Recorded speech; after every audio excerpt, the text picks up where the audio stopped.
The exception to National Electrical Code Section 314.28 ATWA allows 33/0 American wire gauge conductors to be installed in a 2-inch LB fitting with a cross-sectional area of 1.2 square inches. Not all 2-inch LB fittings comply with this exception. The exception requires a minimum cross-sectional area of 1.2 square inches. Some 2-inch LB fittings may have a smaller cross-sectional area and therefore may not be suitable for installing 33/0 American wire gauge conductors.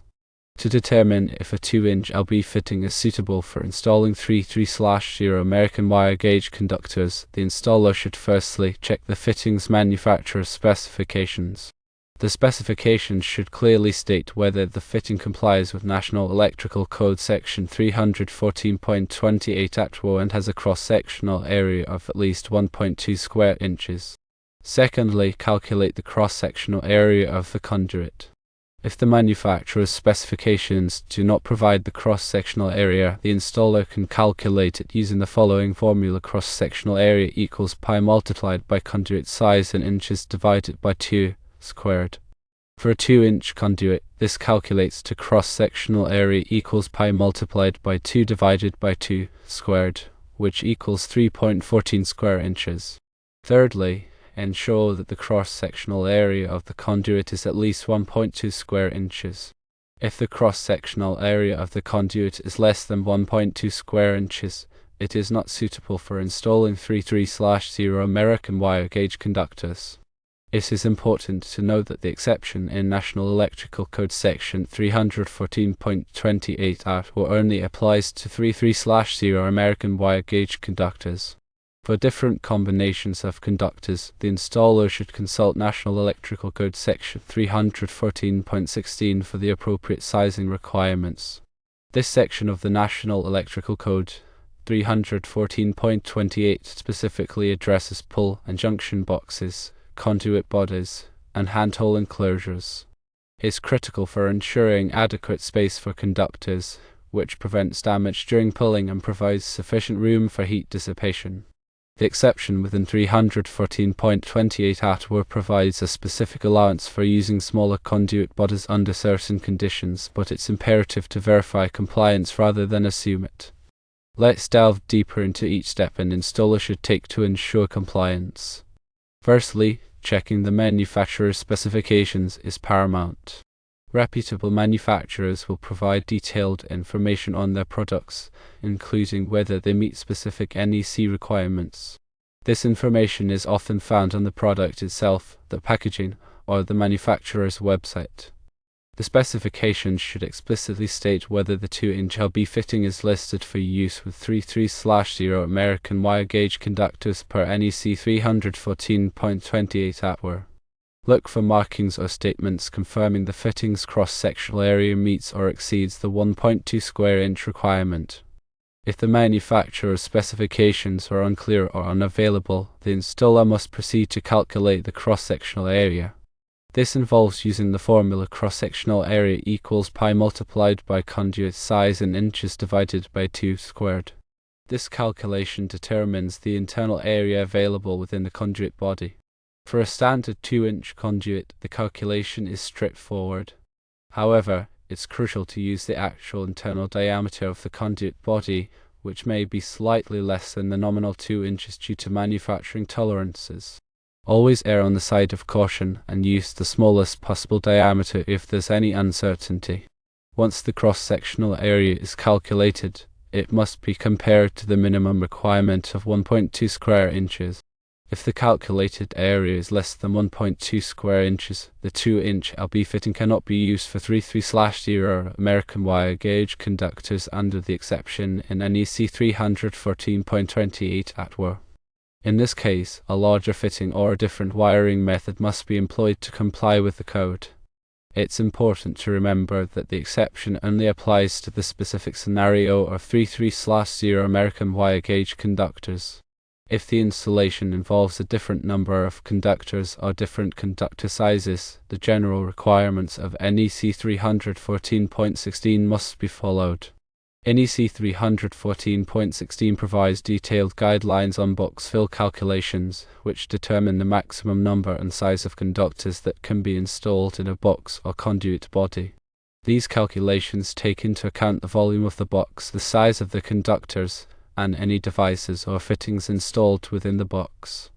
Accurately performing box fill calculations is essential for ensuring a safe and code-compliant installation. In addition to the cross-sectional area and box fill requirements, installers must also consider other factors such as conductor bending radius and fill percentage. Conductors must be bent in a manner that does not damage the insulation or stress the conductor excessively. The bending radius must comply with the requirements of NEC 314.24. The fill percentage refers to the amount of space within a conduit or raceway that is occupied by conductors. NEC Chapter 9 provides tables that specify the maximum allowable fill percentages for different types of conduits and raceways. Exceeding the fill percentage can lead to overheating and damage to the conductors. Furthermore, it is always advisable to consult with a qualified electrical engineer or inspector if there is any doubt about the correct sizing or installation of conduit bodies or conductors. These professionals have the expertise and experience to ensure that the installation complies with all applicable codes and standards. In summary, determining whether a 2-inch LB fitting is suitable for 33/0 American wire gauge conductors requires careful attention to detail and a thorough understanding of the National Electrical Code. Installers must verify compliance by checking manufacturer's specifications, calculating cross-sectional area, and ensuring that all other applicable code requirements are met. By following these steps, installers can ensure a safe and code-compliant electrical installation. The significance of adhering to NEC 314.28 extends beyond simply avoiding code violations. Proper sizing of pull boxes, junction boxes, and conduit bodies directly impacts the long-term reliability and safety of the electrical system. Overcrowded enclosures can lead to conductor insulation damage, increased heat buildup, and ultimately electrical failures or even fires. Therefore, it is crucial to view these code requirements as essential safeguards rather than mere bureaucratic hurdles. The exception within NEC 314.28 at WOA is designed to provide flexibility in specific situations, but it is not a blanket allowance to bypass standard sizing practices. It is a conditional exception that requires rigorous verification to ensure that the installation remains safe and compliant. Installers should be wary of making assumptions or taking shortcuts, as these can have serious consequences. When in doubt, it is always best to err on the side of caution and choose a larger conduit body or consult with a qualified professional. Furthermore, the National Electrical Code is not a static document. It is regularly updated to reflect changes in technology, industry practices, and safety concerns. Installers must stay informed about the latest code revisions and ensure that their work complies with the most current edition of the NEC. Continuing education courses, industry publications, and professional organizations are valuable resources for staying up to date on code changes. The importance of proper documentation should also be emphasized. Installers should maintain accurate records of all calculations, measurements, and product specifications used in the installation.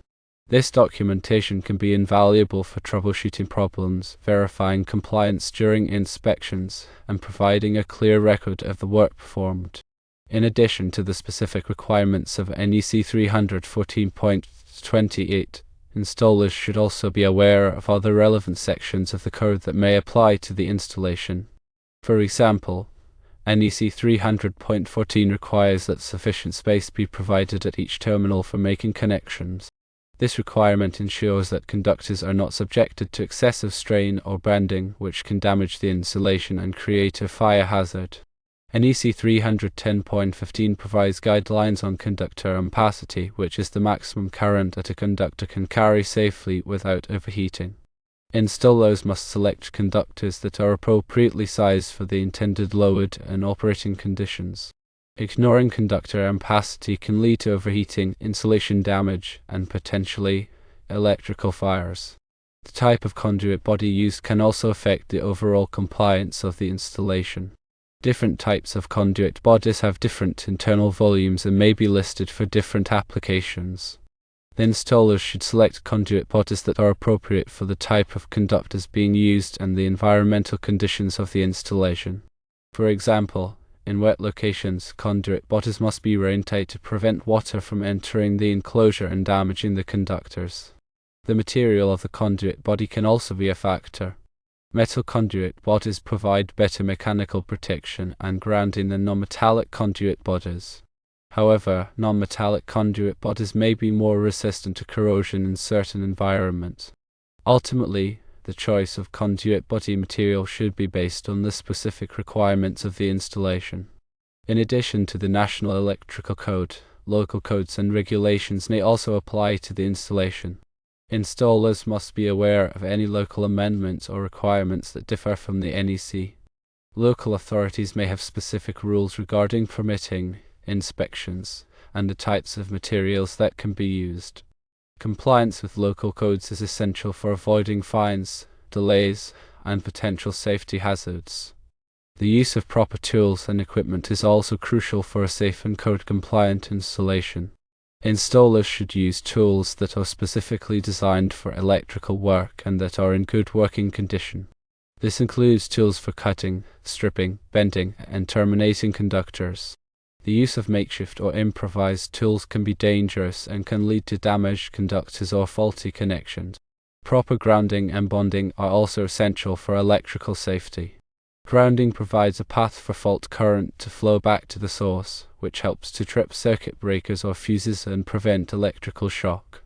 Bonding connects all metal parts of the electrical system together to create a low impedance path for fault current.